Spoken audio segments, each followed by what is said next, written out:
Man, I hope you're doing well today, man. I hope you enjoying your time. I hope you progressing your life forward in that way that hurt, like that one that caused problems. You have to turn into something new to chase them down, man. Good morning. Well, it might not be morning, but hey, I'm glad you're here if you're here, So, man, today, I want to jump straight into it, man. I'm just doing this video because it's been weighing on my heart all day, and I was like, man, I just gotta say something about it. So I talked to a friend this morning. This is where it started. I talked to a friend this morning, and he was talking about how he got a whole bunch of emails, or he been seeing the signs that the market is cooling off. Like those houses is not gonna be as expensive as they once was. And I was like, he was like, yeah, I'm about to save this money. And I'm like, well, no, not really. I mean, the interest rates is going up, bro. So it's like, are you really saving money? Because your house buying power is going down. Your money that you want to pay monthly is going up. So it's like, are you really saving money? But I guess he didn't really understand that. But then I tried to go into it about he buying this house for an Airbnb, right? Because I just got an Airbnb like 9 months ago, right? So 9 months ago we got an Airbnb, and it's been an amazing experience, right? Like I think our Airbnb house has made probably close to 20K in 9 months. A house that I bought for 90 grand, it's made 20K already in 9 months, So it's like, man, the house is making money, and now I feel like the house is probably worth a little bit more than it was back then. I was trying to tell my man, I was like, bro, you need to hurry up and get an Airbnb, because it's a lot of things you don't know right now. Like, you haven't even, it took me 4 months to source a good cleaner, to like take care of the Airbnb on a regular basis, where it's really like a business that we're not really taking care of much of. It's not taking too much of my time, but that took time for me to get to that point, right? Like understanding how to respond to people and all that stuff. Like, all that has to come, and it had a cost. Some of it had a cost. Like, got some reviews that I had to, try to check, try to handle and all that stuff, and just going through the online part and dealing with Airbnb directly, and all that experience has brought me to this point right here, But I feel like he was more focused on saving the money, like, he didn't buy a house that say was worth 100 at that point, and now it's worth 95 or 90, right? So did he save 10,000 by buying it now instead of last year?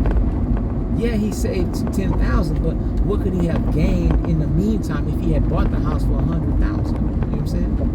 Like he would already be in this point of Airbnb making money and things like that. Right? He would have probably made some money, had the experience, and could have used that experience to keep going and make up from what he lost in cash, which he would not even notice that he lost.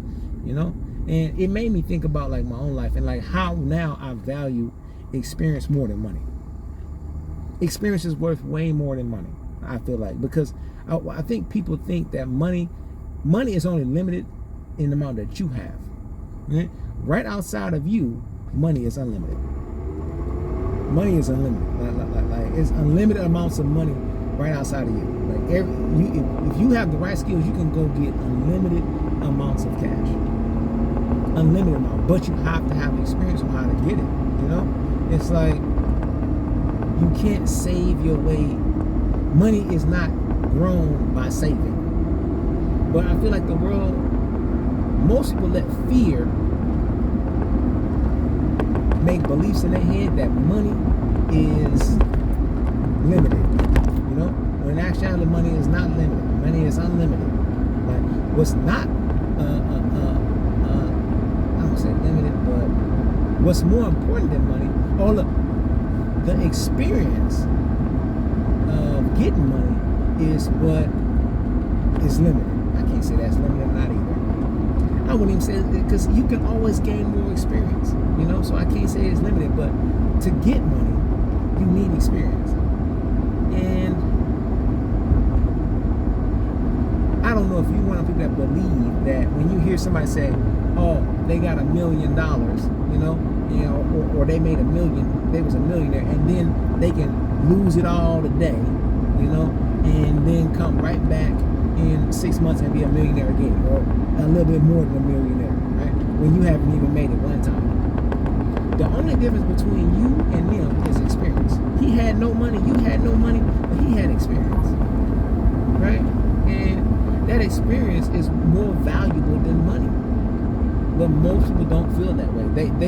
The fear lets them not have the experience. So therefore, by not having the experience, you want to keep your money in your hand, like keep $1 in your hand. You want to hold it as tight as possible, as if it was a limited resource when it's not. Money is not a limited resource.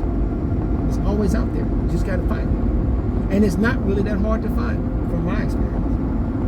Just a few papers, and they'll give you some money, right? But even the people that want to sign, the people are scared to sign those papers because they have limited experience with money. They want to just keep what they got, But I thought about this analogy. I hope this is you can remember this. So I was thinking about, like, money in hand is limited, right? Like all you have in your hand is money, right? Like money is just, if you have $1 in your hand, that's all you got. Money is so unlimited right outside of your body, right outside of your comfort zone, that money is a mountain of gold. A mountain of gold. Like the biggest mountain you could ever see in the world. You standing right on side of it. It's not even deep in there. It's not deep. It's not even deep inside the mountain. It's right on the surface. Right there. It's just brown from a little dirt. So if you took your hand, push it down, it'll be gold. That's how easy it is. It's not deep in the mountain. The whole mountain, the complete mountain is gold. Right? Now, a person with experience knows that you take the money in your hand, you must release it. You know what I'm saying? You release the money and you go buy some experience. In this case, it's a shovel, right? You go buy the shovel, right? And then what you do is you buy the shovel. You have zero money now, but you have the opportunity to get the gold. So what you do, you go, you hit the mountain with the shovel, bam, you bring back the gold. You know what I'm saying? You bring back the gold, and you like, bam, I'm in there, right? So then you know what you do? You only got gold. You go sell the gold for money. And then you have more money, right? Right? Then you have more money. So a smart person, business owner, corporations, this is what they do. Normal people go, when they find out where the gold is, and they can trade that for money, they go and do it, and they just do that one thing because they like, oh, I hit it. This is called a job. Because they pay you money. You look, you the resource. You the shovel. You go in there, you bring back the gold to them, and they pay you money. That's how most people get money. They bring back the money. What a corporation does is they find out who wants money, who's sitting there with their hand holding their dollars. Right?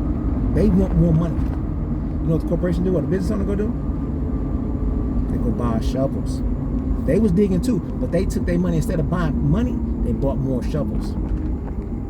They buy more shovels. As they buy more shovels, you know what they do? They give those shovels to people that want money. It says, here, dig. Dig for me if you can, please. And I'll pay you money because I know you want money. Right? And what you go do? You go dig and you bring back the gold. And they give you money. Right?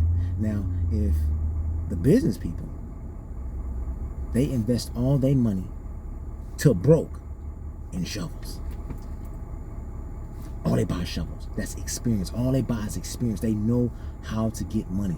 But in money, they know how to get a resource that they can trade for money. So they buy shovels. And they come giving to people that want money. They might not even have it right then and there. And they get the shovels, they get you digging, and you bring back the gold, and they trade it in for money. They give you a little piece, and they keep the rest. That's it. Like it's experience. The experience is way more valuable than money. So I hope you understood that. But man, every time something bad happens to me, I try my best to like hit it head on as fast as possible, because I know that this gonna make me better. Like this experience would crush a smaller person. You know what I'm saying? But me, I'm getting so strong now that like every time I get something bad to me, it feels smaller, and I'm like, man, I thought that was gonna be bad. It wasn't even bad at all. You know? Because I'm used to those experiences of life. Like they don't make me go into a corner and just, you know, try to hide. Because I know experience is more valuable than money. Right now, where I'm at in life, I could always come back here. Even if I broke. Like if I have no money, and I've been in positions the last 2 to 3 years where I have no money. I invested all my money in hopes of getting more money back in the end. Plenty times.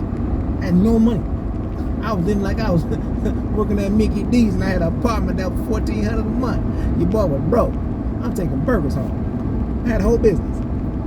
So Tato, I understand investment, and I understand like if that fell through, I could always come back because I have experience, and my experience is valuable, extremely valuable to me and everybody I know, everybody around me. All right, so I don't know, man. The lesson of the day is this, man. Experience is 10 times more valuable than money. Money is infinite. Infinite. It's always out there. It's always in abundance. You just have to let go of the money in your hand, get some experience to get it back. So, back to the analogy, back to the situation with Airbnb. In my mind, by him foregoing buying that Airbnb for $100,000 and now it's $95,000, he saved 10. But I'm on the other hand, I bought my Airbnb for $100,000, lost maybe $5,000, so I'm 105 in there. I've made 20, so I'm -5, so cool. Now I'm probably up 115. If I was to sell my Airbnb right now, prepped and ready for a business, I could easily sell a house for $175 because it's already ready. Like you just have to step in the door and it's making $2,500 a month. Off of, I ain't even got a mortgage on it right now, but $2,500 a month the house is making. And if we talking about like true commercial properties at a 10% cap, that house worth $250. $250. That same house to a person that will rent it out is worth $105. An established Airbnb making money for 6 to 10 months is worth $250. That same exact house at a 10% cap. I hope that makes sense to you, man. Y'all have a great day. I'm heading to Chena to pick up this carriage for this lady, for my wife, and we're gonna just keep rocking, man. Alright, y'all, peace. This is James in the car again with no radio. I'm back in the car, man. I didn't even think about that. Just thinking about my life, man. Trying to grow for myself and for my family, man. Alright, y'all, peace. I consider y'all my family.